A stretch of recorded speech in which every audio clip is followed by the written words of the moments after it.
Hey everyone, welcome back to my YouTube channel. In today's requested video, I'm going to show you how to add sales tax to your listings. So if you want to learn how to do a tax rate to your listings, make sure that you watch all the way to the end.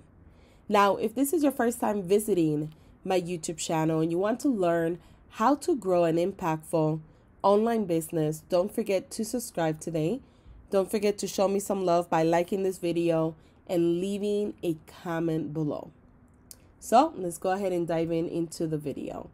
Now, please know Etsy does not provide specific tax advice, so they don't do that. It will be your responsibility as an Etsy seller to research your local laws about collecting and reporting taxes for Etsy sales.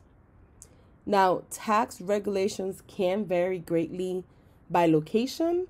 So if you are unsure on how to charge tax, Etsy does encourage you to speak to someone like an accounting expert in your area. So it's really important to seek out help if you are stuck. I actually have one as well because I'm not good with stuff like this and I did need the extra help. So just keep that in mind.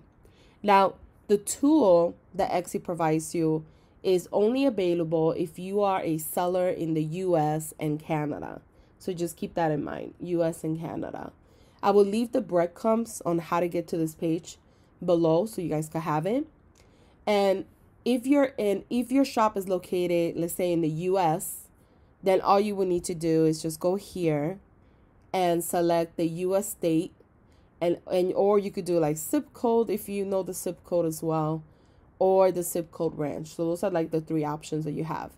If you are in Canada, then you will need to select by province. So that's the only difference. Now, another thing you have to keep in mind when you're coming here and you're adding that specific tax, you want to make sure that you enter the tax rate in decimal format. That's the only way that it will work. And then you would just repeat the same step for additional locations and tax rates that you wish to collect from. So you would just do the one state and then you come here and pick another state and do the same thing and keep repeating it. I think the biggest advice I could give you is to make sure that you do reach out to someone if you need the help. Don't just ignore this part. I think a lot of us, when it comes to taxes, we get nervous or it's confusing. So we tend to, or we're scared to even face it. So we tend to ignore it. But this is really important that you guys start learning how to do so. And if you're not 100% sure how to do so, seek out help. There's people that you could hire that will gladly help you and explain how all of this works. There's also websites that you could visit online for every state, and you could find out the tax rate that way. But if you don't feel comfortable or you don't want to do the research yourself, then you could go ahead and hire someone.